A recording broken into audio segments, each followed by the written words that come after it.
নমস্কার বন্ধুরা, হেসেল বনলক্ষীতে আপনাদের সকলকে স্বাগত। আমি আজ বানাবো কাঁচা আমের লাচ্ছা চাটনি। দেখুন বন্ধুরা, লাচ্ছাগুলো কি সুন্দর হয়েছে, একটা লাচ্ছাও ভাঙেনি। এইরকমভাবে লাচ্ছা চাটনি আপনারা বানিয়ে নিন। আশা করি আপনাদের ভিডিওটি সকলের খুব ভালো লাগবে। তাহলে সম্পূর্ণ রেসিপিটি একবার দেখে নেওয়া যাক। আজকে আম দিয়ে বানাবো নতুন ধরনের এক চাটনি। গাছে ঝড়ে আম পড়েছে, এই আমগুলো হচ্ছে আম্রপালি আম। কাঁচায় খুবই টক, পাকলে সেরকম চরম মিষ্টি। তাই আমগুলো এত টক, ভাবলাম অন্যভাবে একটু চাটনিটা বানাই। আমগুলো তাই ছাড়িয়ে নিলাম। এখন আমগুলো গ্রেট করে নিচ্ছি। এই মোটা দিকে আমগুলো গ্রেট করে নেব, আর একবারে এক টানা দেবো, তাহলে যাতে লম্বা লম্বা হয়ে আমগুলো গ্রেট হয়। এক টানা যদি এইভাবে লম্বা করে টানা হয়, তাহলে এটা লম্বা লম্বা বেরোবে।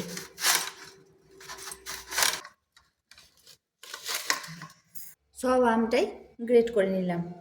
এখন আমি টক ভাবটা যাওয়ার জন্য কিছুটা লবণ এর মধ্যে মাখিয়ে রাখছি।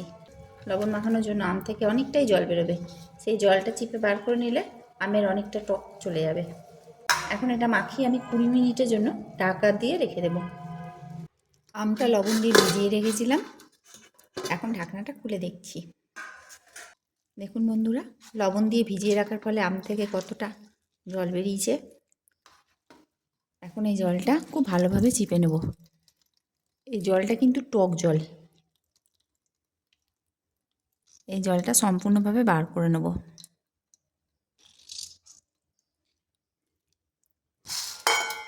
এটা একটা বাটিতে রেখে দিচ্ছি আমটা।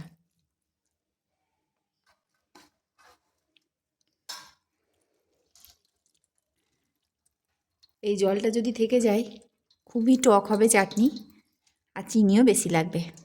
তাই এভাবে যদি করা হয়, তাহলে চিনিও কম লাগবে আর চাটনিটা খেতেও ভালো লাগবে। আসলে এই গাছের আম প্রচণ্ড টক, তার জন্য এইভাবে করলাম। আরও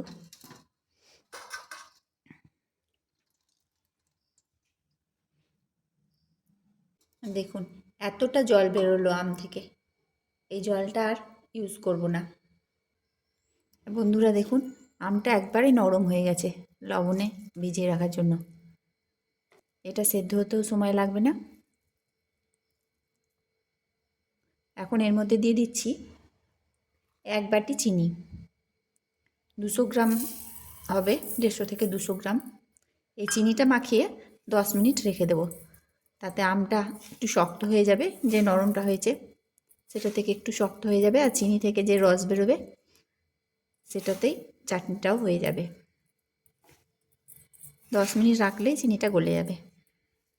খুব ভালোভাবে মাখিয়ে নিতে হবে। চাটনি তো অনেক রকমভাবে করেছেন, কিন্তু এইভাবে একবার বানিয়ে দেখুন। আশা করি আপনাদের সকলের এই চাটনি খেতে ভালো লাগবে। চিনিটা আমি খুব ভালোভাবে মাখিয়ে নিলাম। এখন এটাও ঢাকা দিয়ে 10 মিনিটের জন্য রেখে দেবো। চিনি দিয়ে আমটা ভিজানো ছিল, তাতে দেখুন বন্ধুরা, চিনি থেকে রস কতটা বেরিয়ে গেছে। এখন রান্নাটা শুরু করছি। এখন কড়াইয়ের মধ্যে আমটা দিয়ে দিচ্ছি রস সমেত। যেহেতু তখন আমের রসটা চিপে ফেলেছিলাম, তাই লবণটা পুরো বেরিয়ে গেছে। এখন সামান্য লবণ দিয়ে দিচ্ছি।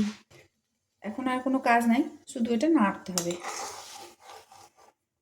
আর শুধু নেড়ে শুকিয়ে নিলেই চাটনিটা তৈরি হয়ে যাবে। এইভাবে যদি আমের চাটনি করা হয়, তাহলে আমগুলো কিন্তু ভাঙবে না, গোটা গোটা এরকম লাচ্ছার মতো থাকবে। কারণ চিনির রসে আমগুলো শক্ত হয়ে যায়, এরকম লাচ্ছার মতো থাকবে। আর দেখতেও ভালো লাগবে, খেতেও ভালো লাগে। আর চাটনিটা ফুটতে ফুটতে 2টো শুকনো লঙ্কা বীজ বাদ দিয়ে চিলি ফ্লেক্সের মতো করে কেটে নিচ্ছি কাঁচি দিয়ে। এখন এই কেটে নেওয়া চিলি ফ্লেক্সটা এর মধ্যে দিয়ে দিচ্ছি। এতে দেখতেও ভালো লাগবে আর ঝালও হবে। আর যদি আপনাদের কাছে গ্রিন কালার থাকে, তাহলে সেটা একটু দিতে পারেন। তাহলে কাঁচা আমের রং চলে আসবে, তাহলে দেখতে আরও ভালো লাগবে। আমার কাছে গ্রিন কালারটা এখন নেই, তার জন্য দিতে পারলাম না। দিয়ে দেখবেন আরও সুন্দর কালার আসবে। যদি থাকে তাহলে দেবেন, না দিলে কোনো অসুবিধা নাই, এমনিতেই খেতে ভালো লাগবে। তবে গ্রিন ফুড কালার দিলে দেখতে বেশি ভালো লাগবে, কারণ এটা চিনিটা খুব ভালোভাবে পাক হয়ে যাচ্ছে। দেখুন আমটা একটু গলেনি, একদম লাচ্ছার মতো গোটা গোটা হয়ে আছে। আমার এই রেসিপিটা যদি আপনাদের ভালো লাগে, তাহলে লাইক, শেয়ার, কমেন্ট করে আমাকে একটু সাপোর্ট করুন।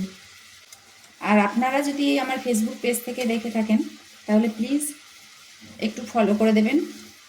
আর প্লিজ বন্ধুরা একটু সাবস্ক্রাইব করে দিন। আর তার সাথে পাশে থাকা বেল আইকন অবশ্যই প্রেস করে দিন, যাতে আমার নতুন নতুন ভিডিও আপনাদের মোবাইলে আগে পৌঁছায়। আমি গ্যাসটা বন্ধ করে দিলাম। আমার এই লাচ্ছা চাটনি তৈরি হয়ে গেল। সমস্ত রেসিপিটি দেখার জন্য হেসেল বনলক্ষ্মীর তরফ থেকে অসংখ্য ধন্যবাদ।